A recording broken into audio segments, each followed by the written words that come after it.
Ari, nice to meet you, my friend. Adam, what's up? Cheers, mate. How is Oz? I'm here in Chicago. It's freezing cold here, man. But it's me, Ari Lehman, rhymes with demon, the first Jason Voorhees from Friday the 13th, and I'm honored to be on Ghouls Gone Wild. Thank you. Thank you. Yeah. No, dude, it's an honor to have you on. I would never thought that in a million years I would get to interview and have the OG Are on you my a, are you podcast. a, Friday the 13th fan, Adam? When's the I last time am. you watched Friday the 13th? The first one? Yeah. A few days ago. Wow. Okay. Thank you. Yeah. Well, this Yes. year, that's awesome, Adam, because this year is the 45th anniversary of Friday the 13th, bro. Isn't that something? I was gonna say that because that's nuts. And 45 years on, people are still, talking about it and watching it and following it. It's nuts. Yes. And even now we're just getting a little bit of news from the grapevine that they're beginning production on the TV series, Crystal Lake TV series, which had I saw. a little moment of hiatus there, and they changed the showrunner, and now they've got a new showrunner, and it looks like they're off to a great start. So yeah, we're very excited about that. But you see that image you have above you or around us all, which I'd love to tell everybody something about that. It's the cool thing is you can't really see it there, but if you look carefully, this hand, right, that hand, Yeah. okay, it has a woman's fingernails, okay, it's a woman's hand, and then the hips and the sweater, if you look at the full image, and of course the knife, it's the silhouette of Mama Voorhees, and they're indicating clearly that the killer is female. If you look at that silhouette, if you take 10 seconds to actually absorb it, the artwork by Christos Angelicas, that's the name of this artist, who created it all the way back in 1979. And they tell you the killer is a woman as you're walking in to the movie theater. I just think it's a fascinating little tidbit about that poster. That's a little Easter egg for everybody out there. For anyone Yeah. that didn't know that, there you go. No, I've had fans bring a poster up that they've had on their bedroom wall for decades. And then they asked me to autograph it. And then I tell them that. And they said, holy crap, I never noticed that. And they've been looking at that poster for years and years.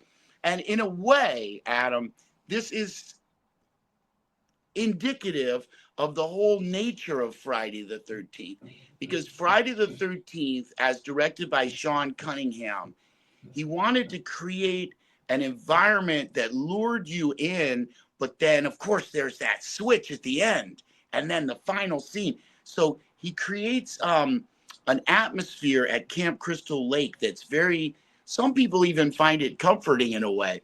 And I think that also it's about the subtle aspect of something that's literally right in your face. Like when Adrienne King playing Alice Hardy runs up and hugs Betsy Palmer playing Pamela Voorhees. She's literally hugging the killer. So it's stuff that's right in your face, but then turns around, and that's very Sean Cunningham.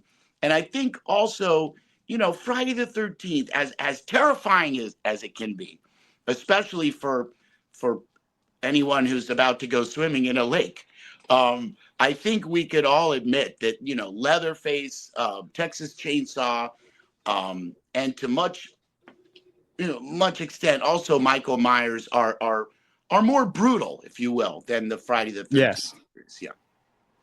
Yeah. Well, Jason gets more brutal, further down the line, obviously. Yeah. Oh, absolutely. No, but yes, no, I agree. But even if you look at Big Jason and in all of his iterations, Michael Myers is still more evil. Michael has no cap, bro. You know what I'm saying? He's got no cap. He'll kill firemen. he'll kill everybody. His sister, like Jason's all about family. Yeah. Jason's got mama. Michael has mama issues. Okay. Yeah. And babysitters as well. He had the great British actor who was his psychologist after all, Yeah, Donald Pleasence. Yeah. Donald Pleasence, thank you. I should have remembered his name. What an amazing actor. And I love his work. If you ever get to see Cul-de-sac, he's amazing in that. It's a tight little piece. And he's just an amazing actor. And to have him as part of our whole thing is pretty amazing. Yeah. I remember the first time, because I didn't mean to interrupt. I think I heard that Christopher Lee had initially been offered that role of the site. Can you imagine how different it would be with Christopher Lee? That would be very different. Lot what different. Were you going to say? I'm sorry. I was going to say, because I was a bit late with the Friday the 13th, movies, but I do remember the first time watching Friday the 13th, and I think it was the one when Kane Hodder first started in it. And that was just the first one with Kane is part 7. Yep. Yeah, that's the one I watched last night because I'm doing a whole marathon. No, and yeah, and there was just like that one scene that just freaked me out, and then I just turned it off and never really got back. It scared you too much. I was only young at the time though. So. Oh yeah, well there you go. No, I mean it's quite brutal. Director John Buechler of Part 7, a fantastic gentleman who got his wings. Just a great person, but he we miss him a lot. But he's also a special effects artist, so that's why I think Part 7 has just such a distinctive look, and Jason's costume and makeup have I think a very iconic look in that particular sequel. Yeah, but Kane's awesome. We all love Kane Hodder. We got to talk about Kane Hodder. What an amazing person! Just absolutely a force to be reckoned with. He's done so much stuff too. I don't think people really know. He was in Wishmaster. He was on Seinfeld, for instance. And and he's got an amazing sense of humor, and he of course he loves to tease me because I'm the little mascot of Jason's. I'm the little brother, but that's okay because I love the guy. Yeah. Oh, who knows? You probably have like an unknown big brother that you didn't know that you had one like exist. You know what I mean? I have like 10 now. Yeah. All the Jasons. Oh my God, they love to pull my hair and give me noogies. Yeah. They totally do. The last time we worked together, Adam, there were 7 Jasons just last October at the Scarefest in Lexington, Kentucky, which is a great event. People should attend. It was so mobbed. And then when we went in for the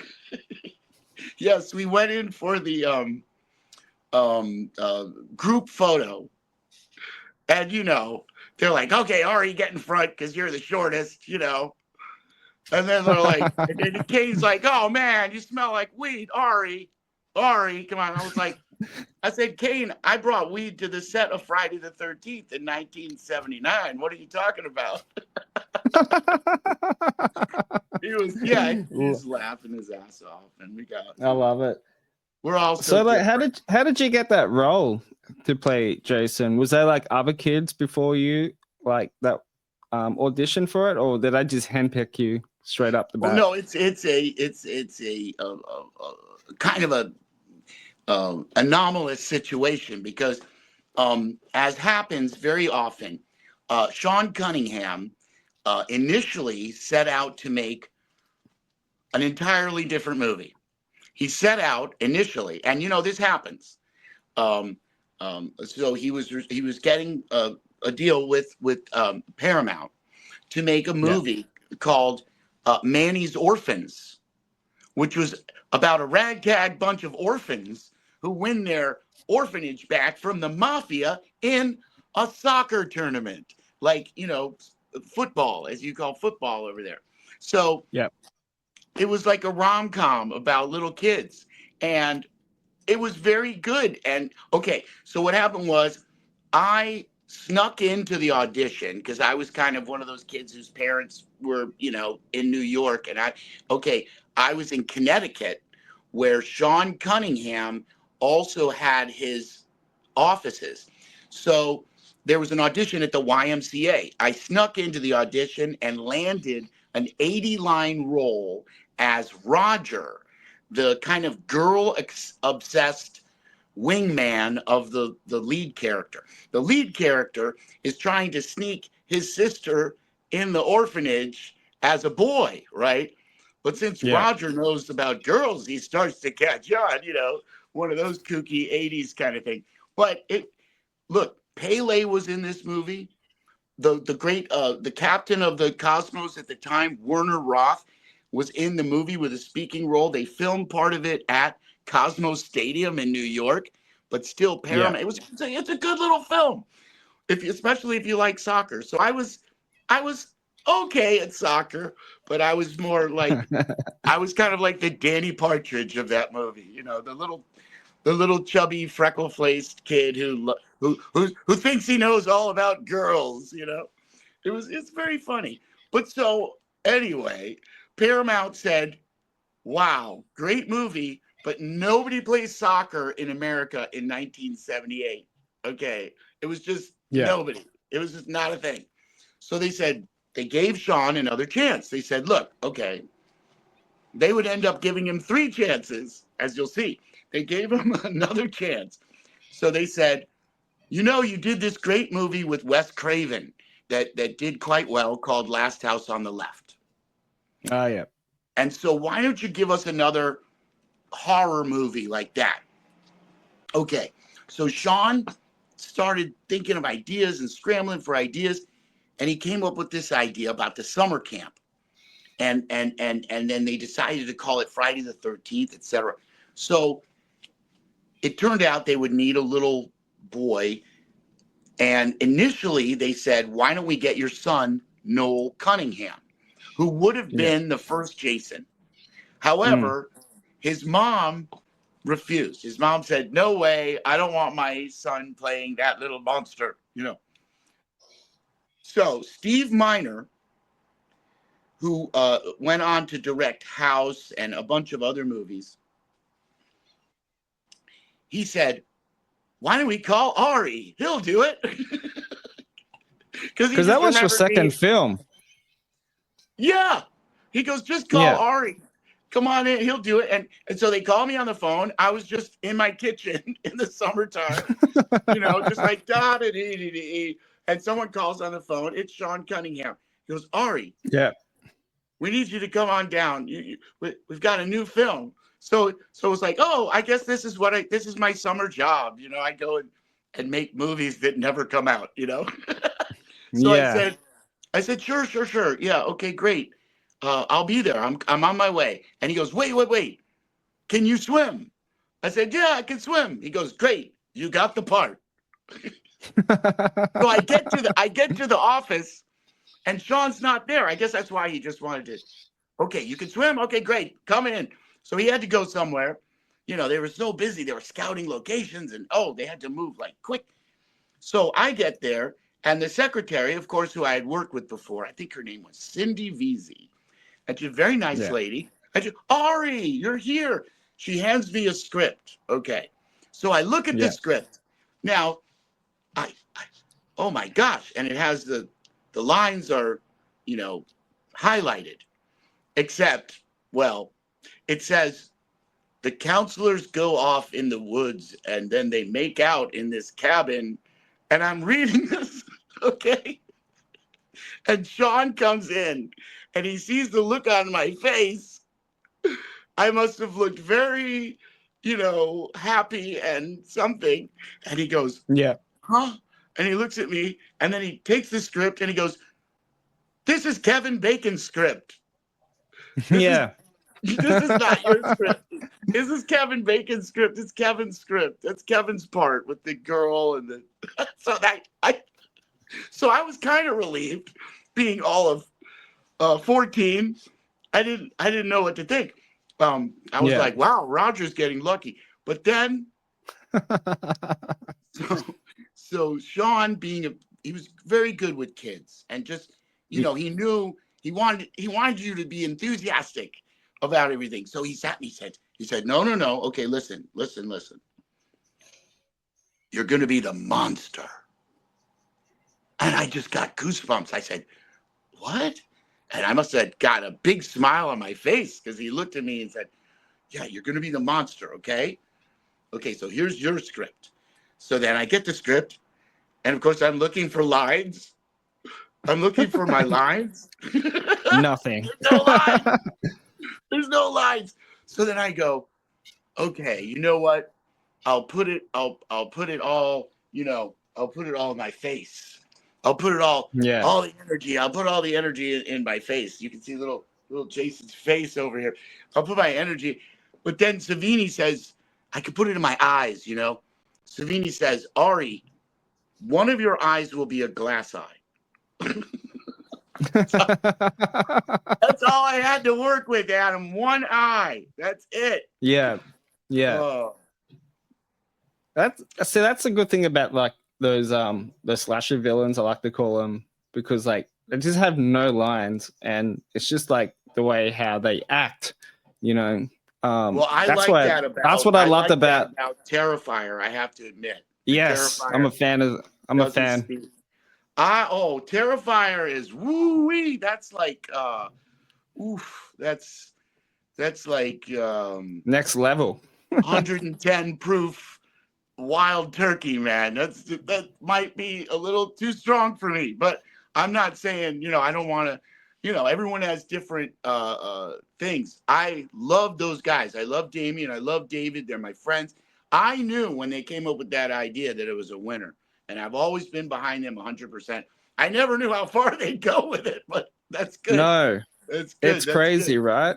Now, what if you look at the timeline, the timeline, I think it started off from the 13th Circle, and then I think there was like a short film, and then Hallows Eve or whatever it was, and then onwards. Right. Yeah. No, it's an organic growth of a character, and it was the fans that, in essence, demanded more. Yeah. It was a veritable mandate. Yeah, it's nuts. It's becoming one of the highest grossing horror films of all time now. It's all about the way David plays the character, the way that it's got this dark humor in there, of course, because he's a clown, and just the way he's just saying fuck off to society, and like we'll do it at a school. We'll do it at a shop. We'll do it in a home, just everywhere, every aspect of society, showing you, oh my God, all the hypocrisy and all that. And then, so I love that. But now, what about, just out of curiosity, I haven't seen Heart Eyes. Does Heart Eyes speak? Do you know offhand? I haven't seen it. Okay. I haven't seen it because maybe one of your listeners. Yeah, it does look cool. I try not to stay away from trailers because I think with trailers these days now they go for too long and they give away everything. Yeah, but it does look cool. It does look cool. Yeah, no, I agree. I mean, yeah, there's so many ways of looking at it. A horror movie has a mystery to it, and a horror movie, do you know what I'm saying, it's about the why, and then there's always that, is the murderer mad? You know, Hamlet's father comes up from the grave and says, avenge my, murder most foul. And the whole play is him trying to figure out, am I crazy or should I kill? And that's horror. The two levels of murder and madness. And you could just go on for hours with that. But see, a slasher movie is different. I think you'd agree. I think everyone will agree. A slasher movie is about how the kills are done. It's not so much why. It's not so much, it's more about all the creative ways that they go about that visceral action. And, I got to admit, sometimes people come up with stuff that's so imaginative. It's pretty mind blower. Yeah, 100%. I wanted to go back to the first film. It still holds up for being out for like 40 plus years. It still holds up to this day, and like the effects on that movie is like amazing. Yeah, well, Tom Savini, he would love to hear you say that. To work with Tom at age 14 in 1979, just a wild time period to be a little kid working with this Renaissance man and his team. He had Tasso Stavrakis, Tom Savini, and Tasso Stavrakis, who worked together just amazingly. Who worked together. They were so hilarious to work with and so much fun to be that age and work with them. And I think a lot of it, according to Tom, has to do with the timing and not oversaturating with the special effect. There's some amazing scenes, like when she gets it with the axe in the shower stall, in the shower area, and the way they pulled that off was just magnificent. With Bill up on the door, and that was all practical effects, and he was there, and she opened the thing. I was there when that happened. Harry Crosby, that actor Bill, he's Bing Crosby's son. Okay. Yeah, and he actually, what a great inspiration, and he was just wonderful the whole time. Him and Kevin Bacon will always check with me and say, "Hey, are you good? Everything okay? Good people." But so he started to get the eye makeup started to seep into his eye. So if you notice in the scene, there's a little twitch, and so he was experiencing great discomfort. And Sean Cunningham said, "No, cut. We're going to bring him to the hospital right now." But to his credit, Harry Crosby said, "No, because if you do that, this scene won't be in the movie, and it's an important scene, et cetera, et cetera." So, the show must go on. And we all kind of had a sort of hushed awe, like, wow, and then they did it in one take, and it was great. And then they took him off the door, and the poor guy, he had a slight eye injury. They had to bring him to the hospital. And for about 2 months after that, he was, he had to, deal with the temporary injury. So, that's one of those things. But I think one of the aspects that makes it so frightening is that throughout the film, there's parts where they're just walking through the camp, and there's parts where they just show the nature itself, and there's no background music at those times. If you notice, it's just like at one point the lake starts getting rough, and you hear the bird sounds and you see the moon, and I think all of that is very effective in setting a tone that it's that imbalance between how they you know, you settle into a comfort zone and then they shatter it so effectively. Yeah. Yeah. You know, like one thing you should look for is the coffee pot. Okay. When when Alice is in the kitchen and she keeps trying to put the lid on the coffee pot, and it's like they leave it so it's not on. And I think that was done on purpose to throw off people who are like OCD and just make you go nuts. Because at one point later, that coffee pot with the top on is right in the center of the shot when she comes back in the kitchen. Anyway, a lot of subtle stuff that just to drive people crazy. Love it. One of my favorite kills in that movie is obviously Kevin Bacon's kill when he's in the bed with the arrow going through his neck. I watched something on Shudder. I think it was Eli Roth's History of Horror, and I think it was the fantastic. Slasher episode part 1. And I love Eli Roth, and they were talking about that scene, how the blood pressure was overflowing.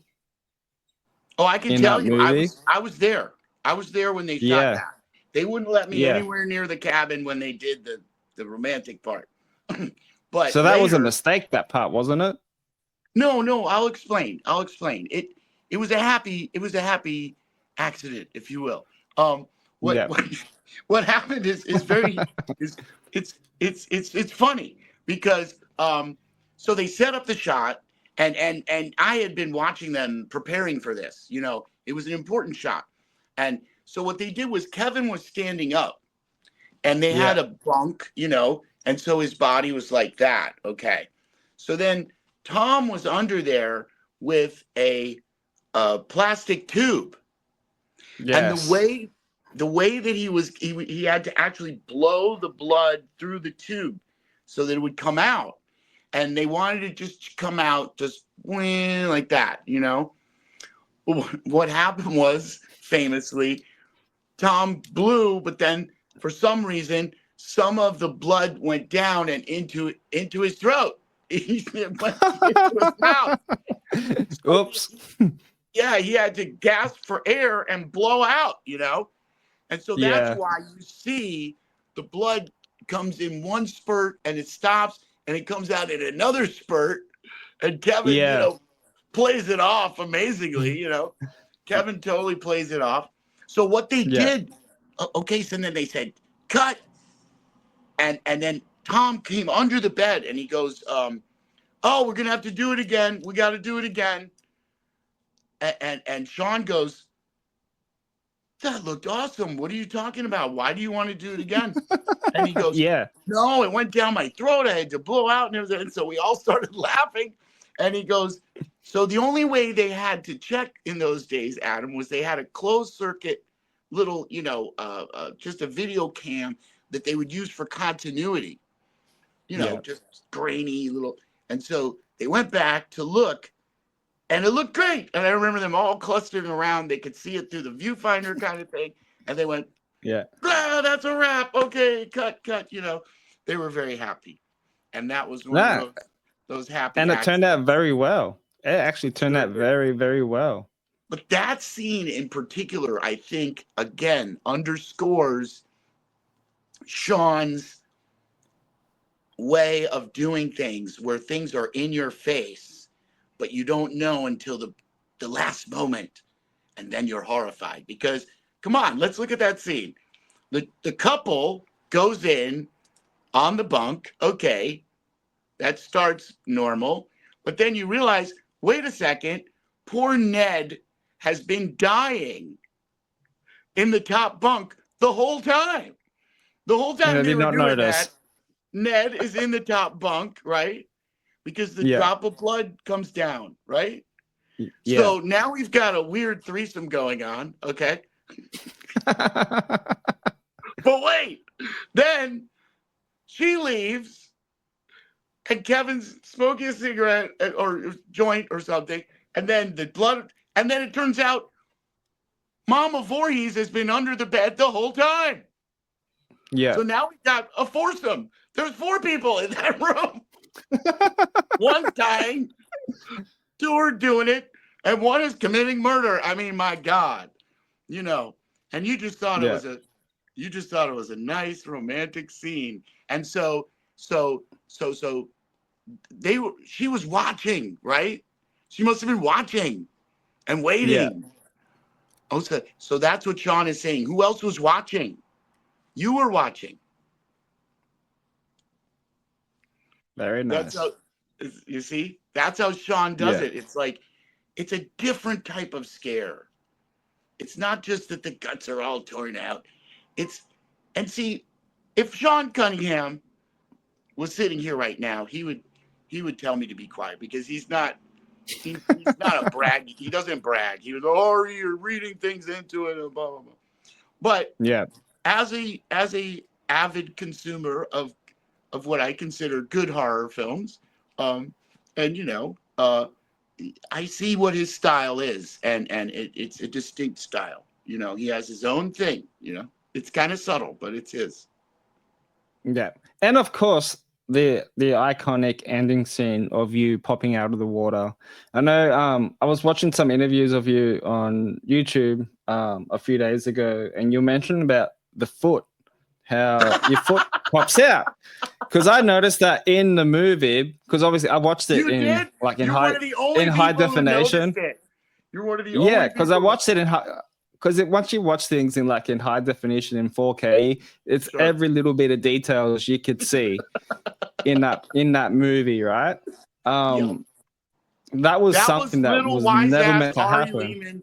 Yeah, I was kind of a wise ass back in the day, as kids can be, a little sassy and creative and whatnot. Yeah. So I thought, maybe I could throw my little homage to Jaws in there, Like I went down, like that's what it was. Okay, we would go to the beach. I lived in Connecticut at the beach, and I successfully frightened my father one time. That was like my real acting debut.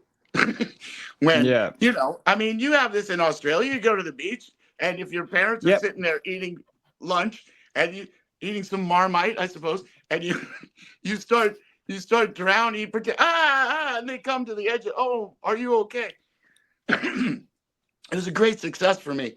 So, what we would do is we would put our foot up like it was the dorsal fin, So you would put your foot up and look this way and then go, and then go underwater and make a lot of splashing noises, because we lived on the beach when Jaws came out. So that was just a running joke. And, it would just got so. But so I actually threw the foot in there. Adam, I wasn't sure that they were filming. Okay. Oh, really? Yes. You see, they said, okay, go through the thing. So I did the thing. I showed them. I wanted to show them how I'm going to do it. I'm going to do like this. I'm going to do this, and then I'm going to under, and then the foot. And they're like, it literally. Sean goes, perfect. One take. Okay, let's wrap it. And it was like the John Travolta thing. I was like, where did they go? Everybody just, and I was literally still in the lake. But I felt happy, but they just left. They're like, good job. Goodbye now. Yeah, you'll get your paycheck later on. Yes. Well, I mean, they had so much to do, and I understood, of course. So I just went for a swim, I suppose. That's awesome, and I love that. So what are your thoughts on the other Jason, the other Friday the 13th movies? After the first one that you've done, have you watched all the other ones after that? Yes, of course. Yeah, I love them. I mean, I think, just like any series or, of course, and especially to me, the original has a certain, prominence and is different than the rest. The first Friday the 13th is a horror movie because we don't know who the killer is until the end. Yeah. But then it becomes slasher movies because we know the killer is Jason. With the exception of a couple of them, they kind of mess around with that premise. But ultimately, it begins the whole slasher thing. And I was fortunate enough to meet the great Richard Brooker, who was the first actor to wear the hockey mask. That's in part 3, which was in 3D. Yeah. And what a cool guy, you know. He was British. He also lived in South Africa. He was a trapeze artist. He was a tightrope walker. He could do that thing where they go in a cage and they had the motorcycles going around. Like, he was an amazing circus performer. Then he went to England. He came to America, became a stunt performer and an actor. He was also a very skilled horse polo player who could gamble with the really rich guys in LA. What a character he was. He always wore this camel toned leather jacket, and he was just a ladies' man. The gals loved him, and just, you know, he also a very intelligent person and an inventor. People don't know this about Richard. Yeah. He directed 10 episodes of Bill Nye the Science Guy. Okay. Richard Brooker. He worked with Gordon Ramsay, and he invented the sizzle cam, and he invented some kind of system where he got an Academy Award. So he's the guy who played Jason, who did that, you know. So we're very proud of him. I mean, and all of mine, like, look at Ted White, the great Ted White, who was John Wayne's stunt double for decades, and did all the stunt coordination for the John Wayne Western movies, and also for some of the World War II movies that Hollywood is most proud of. Ted White, what an amazing person. He kind of talked like Johnny Cash, and he was a big guy. He could literally lift me up. He would say, "Gotcha, I gotcha." One time I was going from Canada to New York. We were in Canada, and my band was Frist Jason is gonna play a show in Buffalo. So he takes me aside. He said, "Ari, here's my card. I know you're going across the border, and I know what you carry. So if you get in trouble, you're gonna call me. And if I hear that you got in trouble and you didn't call me, well, then you're in trouble with me." I like that. You know, the big rant. You know, he was just a great person. And, you know, the last time I spoke to him, I said, "Ted, what are you doing, man?" And he said, "I got a new van. No, I got a new pickup truck. I'm going to go up to Colorado and go hunting." And he was in his 90s. I'm like, "No, good on him. You should sit down. Just have a seat." Yeah. In my mind, he was always like wrestling a bear or something. He was just an amazing person. Yeah. So, do you have a favorite Friday the 13th movie from the franchise? They're all just wonderful people. C.J. Graham in Montana with his ranch, and he's just an amazing character who was discovered at Chippendales. You know, wild character and a great person, and just a great friend to have. Derek Mears, the gentle giant who played. He's great.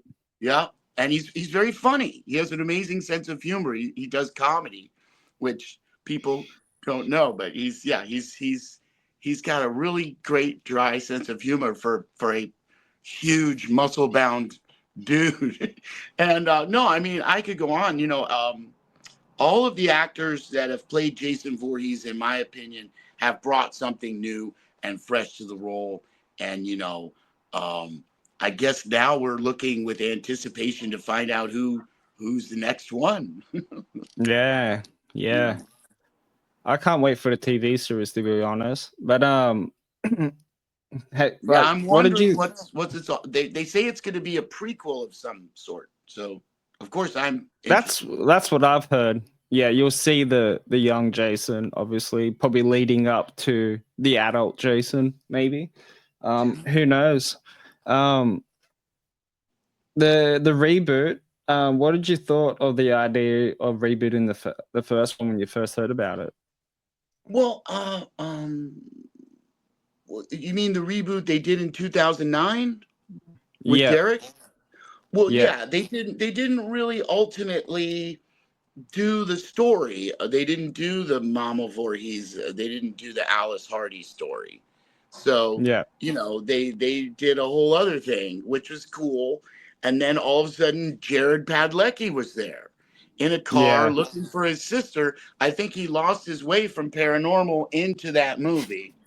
Yeah, he did. Into Crystal Lake.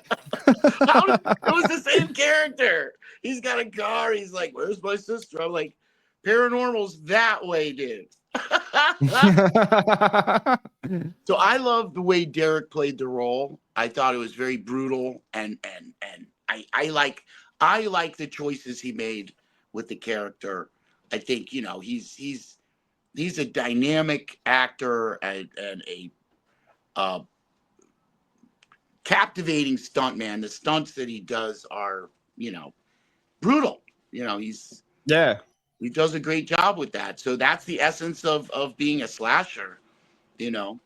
And Yeah. so I think he did a great job with that. I do think the script, personally, had some kooky elements to it. So who knows? But I think also it reflects the time period when they did it. They were trying to catch, the wave of a certain type of horror TV shows that were actually popular. But now you look and after Stranger Things and American Horror Story, and now you've got just all kinds of cool stuff that's it's kind of more ubiquitous now. Horror is everywhere, if you will. Yeah. He was like a little pissed off in that movie. Like Jason was like angry in that 2009 one. I agree. And Yeah. I kind of felt like it captured sort of like 1 and 2 together, because it sort of had like the flashback with the mom and then Yes. fast forward to now. So I kind of feel like it was like 1 and 2 built together, which is kind of cool in a way as well. Sure. No, in that sense, yes. Also because they used the famous Part 2 canvas mask. And I like the way they did it. It looked scarier. I mean, I thought everything about that, the way they did Jason in that movie, I liked a lot. Other elements, but I see what you mean. They didn't exactly copy the storylines of 1 and 2, but they touched on elements. So you're suggesting maybe they could just come in now with Part 3? Maybe, you never know. Probably a good idea. We're long overdue for another movie anyway. So well said. And Sean Cunningham, when he mentioned that, we were talking about that at a convention in Germany, and he, it might be a Part 3 because Part 3, of course, was in 3D. And he mentioned to the audience that they were looking to make it so that the next release would be in some kind of other format. So maybe they're thinking of IMAX or something. And now I'm talking about for the feature film, of course. So, I mean, that's what Sean said. Yeah, it'll be interesting now, especially with all the new technology that we have now in this day and age. But who knows? Who knows? So I want to get into your band, Frist Jason. So how did you get into music? Was music always your thing? Like as a young kid thank as you, well? Adam. And I'm into a bunch of Oz bands too, man. Amel and the Sniffers. Do you know Amel? No. Amel and the Sniffers from Australia. She's like amazing. This is a punk band. You got to check them out. I'm sure a bunch of your people know about her. Okay. Yeah, but so Frist Jason, I was a musician already on the set of Friday the 13th. I was, learning jazz piano, and I ended up getting a scholarship. I studied jazz piano in New York City, and then when I quit college, ultimately I left on a tour with a band from West Africa, Majek Fashek and the Spirit of Conscience. And then I worked for Interscope Records. I worked for Tough Gone Records. So I married my beautiful wife, Elaine, and moved to Chicago. And that's when somebody sent me a letter saying, "Did you autograph this photo?" And I was like, "I've never autographed any photos." And he said, "Aren't you the guy who was in this movie, the little boy Jason?" And I said, "Yes." And he was like, "Man, I paid $50 for this on eBay." So long story short, I found out, there was this huge market and interest about my being little Jason Voorhees. And I got invited to a big convention at the Meadowlands.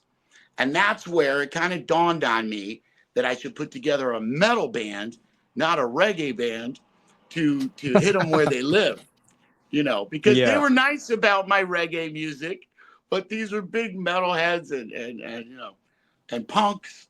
And so I got some help from a buddy of mine who played with the Cro-Mags in New York, another friend of mine who played with a band called Macabre from Chicago. And when I was in college, I did listen to a lot of punk. I had a friend from the singer from the band Reagan Youth, and he would bring me down to CBGB's and check out the Bad Brains and Dead Kennedys. So I started to put together a sound, and then it was Nefarious from Macabre who said, you should play keyboards. So that's how the machete keytar was invented, because I wanted to do a heavy metal version of keyboards. So I took a lot of ideas from the way Lemmy Kilmister plays the bass, the way he strums, kind of these intervals, and I adapted that. Yeah. It sounds really cool on keyboard. So then we came out with our first record, Jason Is Watching. And that was in 2009. We released it actually the same day as the release of the remake. And so it, there was a slow start. It kind of got some acceptance, playing in smaller venues and building it up. So through the years, we've released 4 or 5 records. About 2 years ago, we got some attention from other bands that helped us a lot. One of them is called Incantation. That's a thrash band. And of course, another one is called Ice Nine Kills. So I love those guys. Ice Nine Kills, we've opened for them twice. We performed at That's awesome. It's amazing. Well, the first thing that happened was Spencer asked me to sing on the acoustic version of Thank God It's Friday. So then I asked Spencer to sing on the video mix, which you can see on YouTube with Spencer in it, of our song called The Scapegoat. So that took off. And then, we got a lot more fan attention. So we also opened for a band called Twisted. And then we opened for Twisted and Ice Nine Kills. Now, last October, we were September, we were at Silver Screen Con. That's Ice Nine Kills' own convention. And they had Frist Jason open up the whole concert, which included TX2, Avatar, In This Moment, and Ice Nine Kills. And there was like 7,000 people there. And Sirius XM Jose Mangin opened the show and gave us just a wonderful introduction. So, but usually we're playing at horror events or in just small rock clubs. We just got back from Arkansas and Iowa, and we love just playing rock and roll clubs. In fact, when I was in Arkansas, we were joined by Butch Patrick, the guy who played Little Eddie Munster in the Munsters. So, no way. That's awesome. And I love the Munsters as well. So, and he had a rock band once. He's a great person. I love Butch. But, it's just like this big family of horror. So everywhere we go, it's kind of like we're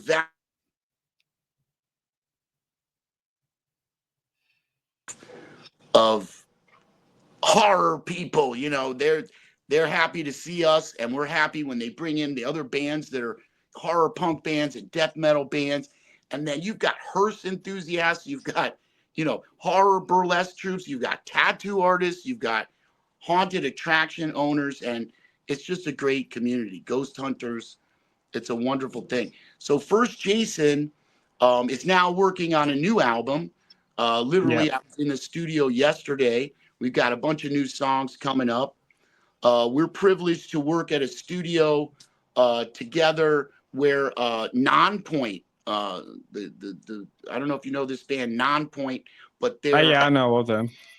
And they're about to tour with Lacuna Coil. Another great band. Yeah. So, I just think that, you know, just persevering and getting so much encouragement and keeping music as our forefront and keeping our music on top of it. We've got a great guitarist named Eddie Machete, who's like a Joe Satriani student. And we've got a Hell great yeah. drummer named Bass Amp, who's played in punk bands in St. Louis, and a radio DJ too. So it's a great family. And Frist Jason's ready to come out with a new record. But everybody should just check us out on Spotify and YouTube.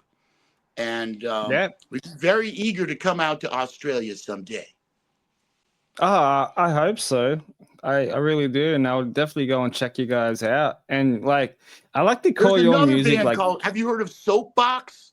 Soapbox. I've heard of their name.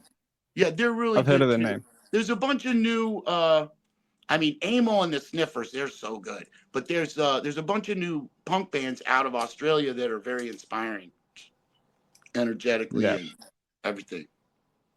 Good See, stuff. like I love your music because like it's so catchy, and I called it 80s Syth pop metal. Yeah. Yeah. You know. That's pretty much where it is. Yeah. You know, I mean, but it's interesting because if you look at some of the early punk bands like the Screamers like me, they didn't use guitars. They used keyboards. They were going through distortion. Although we do have an amazing guitar player, but yeah, you know, I get a lot of inspiration from different places and you know, different artists that are kind of off the beaten path, if you will. Yeah, and the song "Jason Kills a Mother" it's such a catchy song. Put on the mask, take on the task. Yeah, Jason kills for mother. Yeah, thank you. Yeah. And the video clip, I watched the video clip the other night as well, and I thought that was pretty cool as well. Like well done on that one. No, anytime, yeah, dude. it's time for us to come up with new videos. We got to do some. Oh, dude, I can't wait for the new music. Yeah, we got a song called "On My Feed," which is all about, you know, the internet, but it's kind of like, you know, feeding. It's like it's got a brutal aspect to it. And then there's another song called "Slashist," okay, which you can imagine what that's about. And yes, we've got another song called "Song of Violence." So yeah, we got the basic tracks for those completed just yesterday. Awesome. Any release date on that one? I don't know. I would say about, let's say 6 months. I want to give it, you know, we want to really work on it like a album, you know. Yeah. And not, I mean, I know everybody likes to release singles now and all that. I might be tempted to do some of that, but I'd really like to present it as an album, you know, like as one idea. I'm very into that idea. I guess it's a very 80s kind of idea. So you're accurate, you know, that each album has its own aesthetic, and that you complete that idea and then you move on to a different aesthetic for the next album. You know what I'm saying? Yeah. Yeah. So you mentioned obviously Terrifier 3. Do you watch like any of the new slasher movies that's out now? Have you seen anything new that you said, oh shit, this is impressive? What new stuff that I want to gosh, okay, you're putting me on the spot here now. Let me think. I don't want to leave any of my friends out. I mean, because Terrifier, as far as it's been so dominant, you know. Well, I guess, you know, I should bring up some of the independent films that I've been involved in, you know, that I think people should check out. There is one that I think people should check out. I don't know if you've heard of this series. It's called The Barn. And No, I haven't. Yeah, it's excellent. Okay. And I want people to watch it. So The Barn, I play this character, Dr. Rock, who's like a video DJ, right? And but it's about a cursed barn, okay? And every Halloween, the townspeople, they knock on the door and the zombies come out of this barn. Okay. So the first one is just beautiful. But in that one, Dr. Rock is always on TV. I'm only a character on television. So then in the second one, okay, which has Doug Bradley, okay, from Hellraiser, it also has Lloyd Kaufman, Joe Bob Briggs, and Darcy. It has Linnea Quigley in it, okay, and The Barn 2. Okay, people should check out The Barn 2, in which Dr. Rock comes out and he goes to a town meeting. He doesn't want them to cancel Halloween. It's very interesting. It's all because it was before cancel culture, but Yeah. so I'm standing there with my guitar in the town meeting. Yeah, and I'm like, this is my guitar, and this is what Halloween means to me. And I try, and I just like this tear-filled plea. But then Lloyd Kaufman plays the mayor, and Linnea Quigley's like, no, we have to. And of course, during the town meeting, the zombies attack. So I'm shooting zombies with a nail gun at first. Just Dr. Rock shooting them with a nail gun. Then the nail gun jams. So I throw it down and I just start killing them with my guitar. I'm just stabbing them with the guitar. These zombies. Oh. And I it's love good that. special effects, and it's a lot of fun. I think The Barn 2, it's really fun. So everyone I've recommended it to has loved it. And you could even watch it with like anybody. The special effects are great and they're gross and it's brutal. But it's also it's got a comedy, it's got a great storyline, it's got good acting, it's thoroughly fun to watch. You could pretty much watch it with anyone as long as they're ready for a good scare. And I'm also happy to report that they've completed most of the shooting of The Barn 3. Okay. Yeah.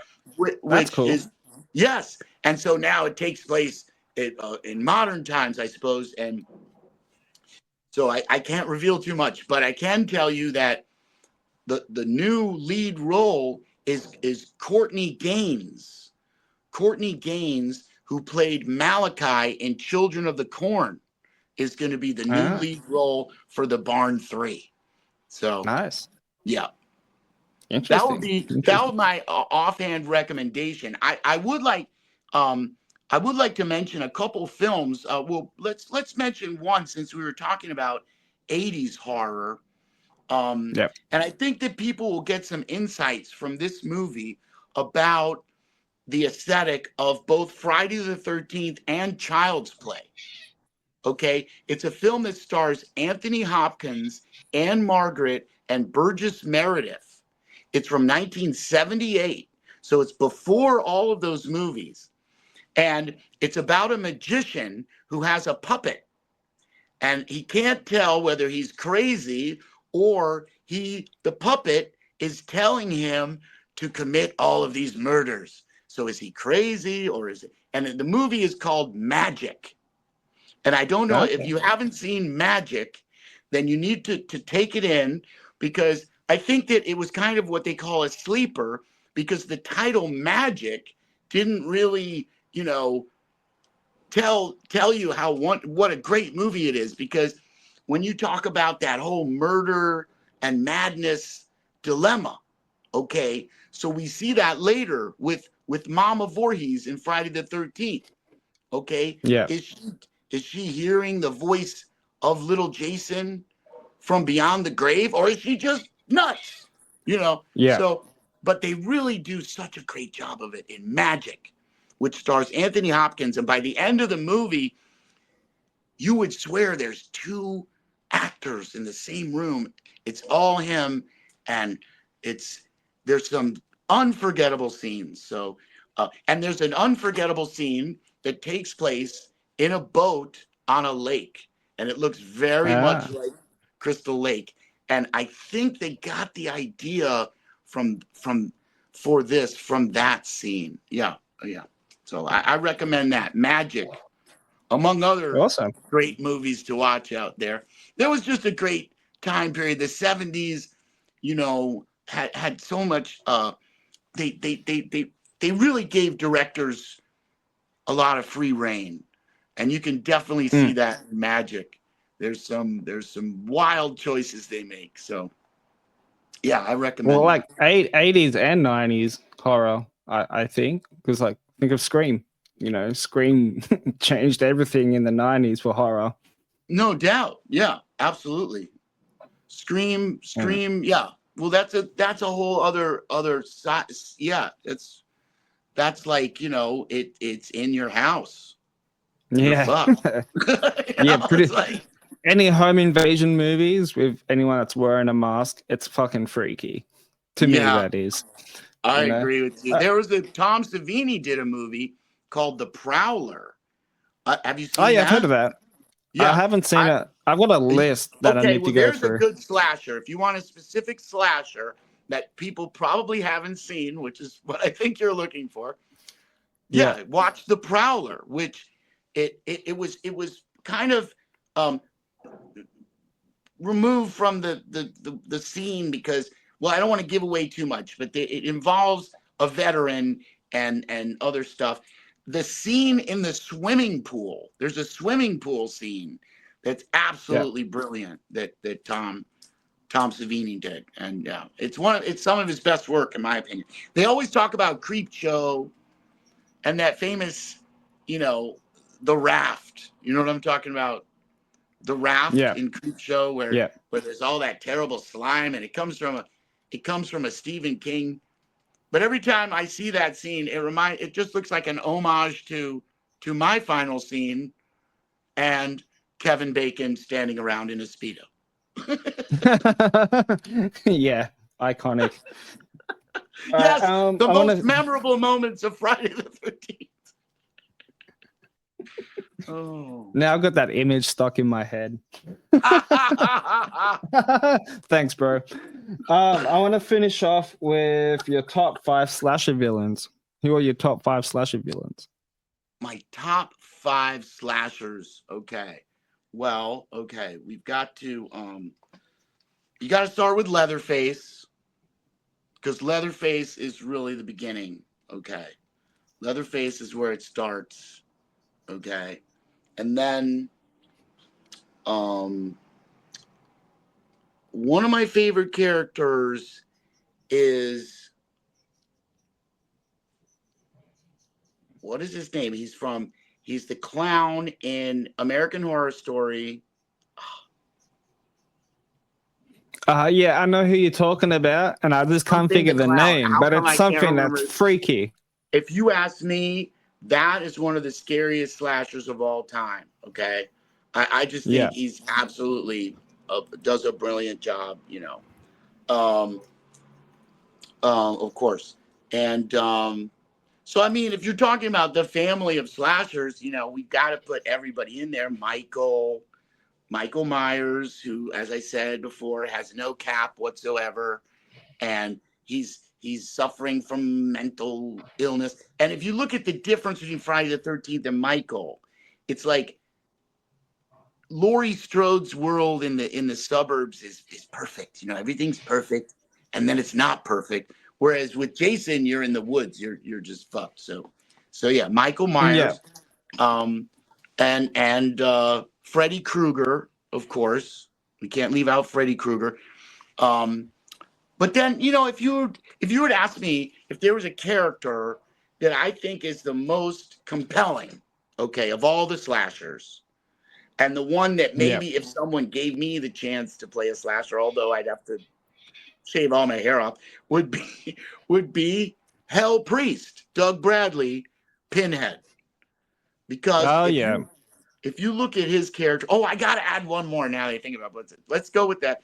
Hell Priest is a very important one because, again, the aesthetic and his lines, the things that he says, they just make you feel like, yes, I guilty, like I have sinned, punish me. But then maybe the one that scared me the most, because I grew up in the city, and I later was able to be a good friend of this actor who played Candyman. So to me, Candyman personally is the most scary because and he speaks, which is kind of crazy, right? But Yeah. the thing about that though is that it's Tony Todd. Yeah. And Tony Todd, a brilliant actor, just R.I.P. could do Shakespeare. Yeah, he got his wings, and he was just, I got to tell you, personally, a friend, and I miss him dearly. What an amazing person.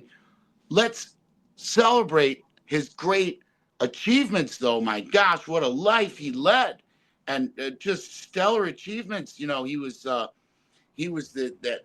chief Klingon, in Star Trek, and he had so many roles you can't even begin to think. And he did Shakespeare, and just the gravitas of his voice was so compelling. But so yeah, with Candyman, maybe that's the one that just scares the absolute crap out of me, because I grew up in the city. But I want to add, though, that Tony, as a person, one of the sweetest persons I've ever met in my life, and just a sense of humor, and loves a good laugh. And he wasn't like Candyman, of course. Yeah. Complete opposite.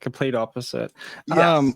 I found the name of the clown that you were saying from American Horror Story. It's called Twisty. Twisty the Clown. Exactly. I was going to say Krusty, but that's from...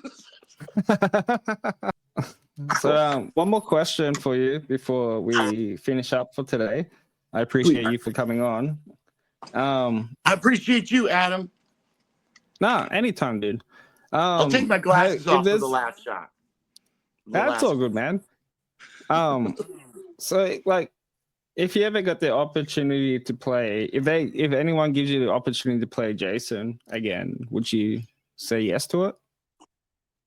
Well, I love that question, and so many people ask me that, and that just shows how nice people are, because of course, I got to play Jason because I was small when they needed a small kid, and now I'm 5'10", 11.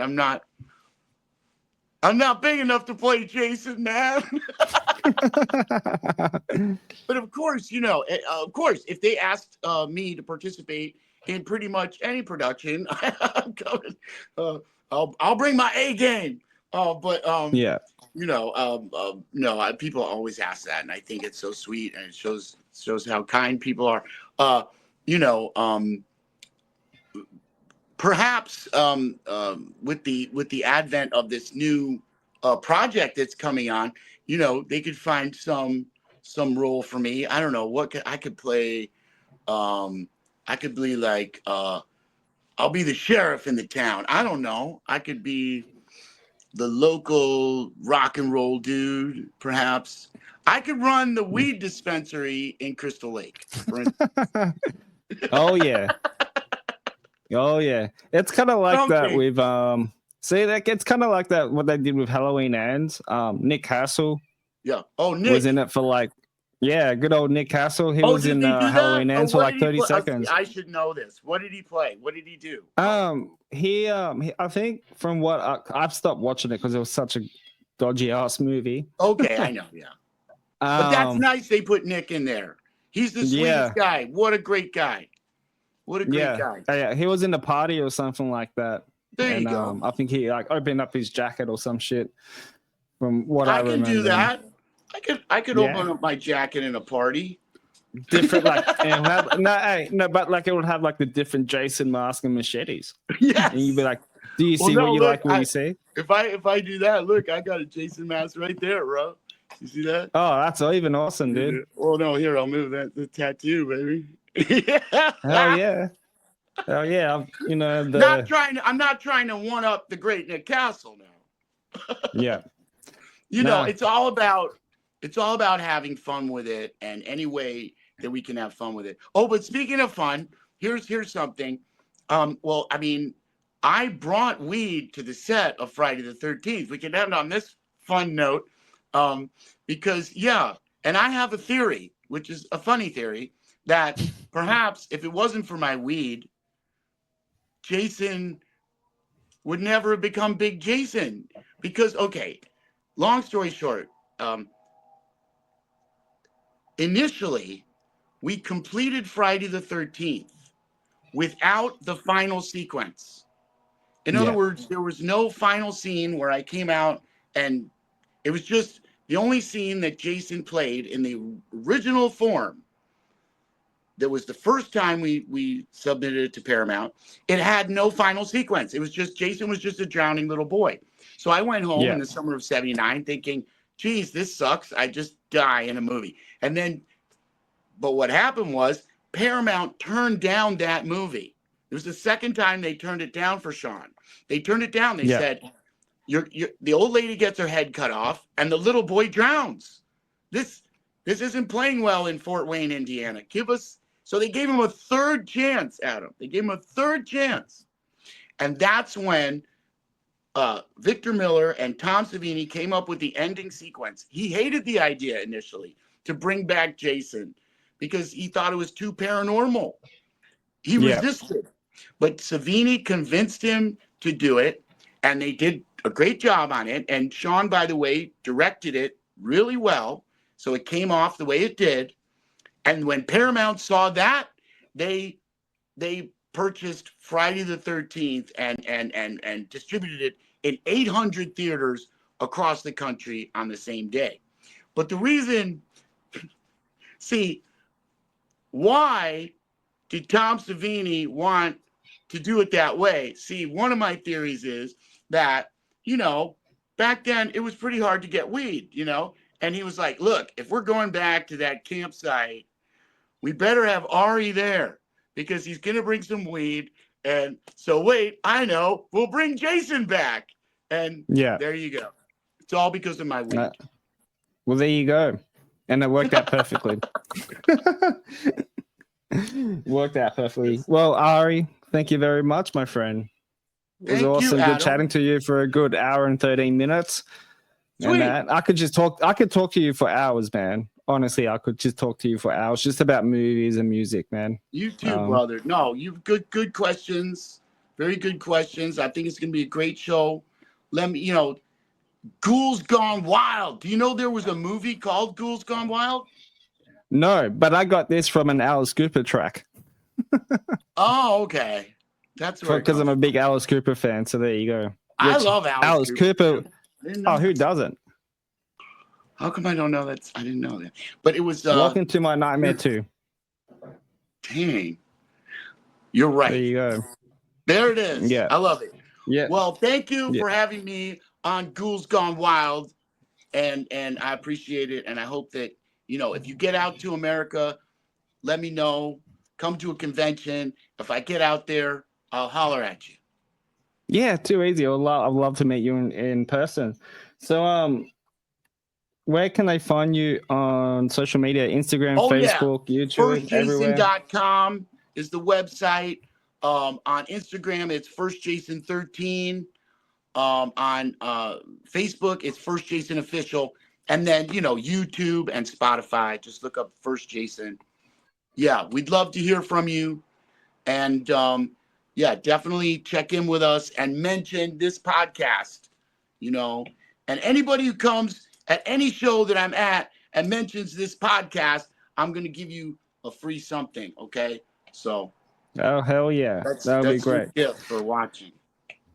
Well, guys, thanks for watching or listening wherever you may be around the world. Don't forget to like and subscribe. Don't forget to follow Ari on all social medias. And I shall see you next time, or Jason will come after you with his machete.